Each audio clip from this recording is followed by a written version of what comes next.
The village blacksmith, indeed.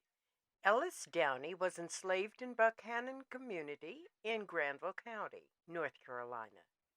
Pictured here is Downey with his family and a flat iron he crafted at his forge post slavery from his community business that was used by his wife Fanny and is held today in trust by his great granddaughter.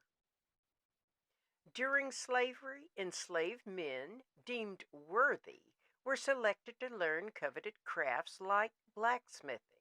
It was a practical tool, but also a source of pride and identity. After slavery, the smith was an essential craftsman producing horseshoes, wagon wheels, axes, farming tools, door latches, and locks, to name just a few items. They also created household needs like flat irons and fireplace tools.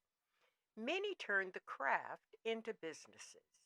In the 1887 Durham Business Directory, 9 colored blacksmith shops were listed, including R. Glenn, S. Carter, M. Latta, C. Persons, L. Rogers, John Barbie, George Rencher, Reuben Rhodes, and James Scoggins.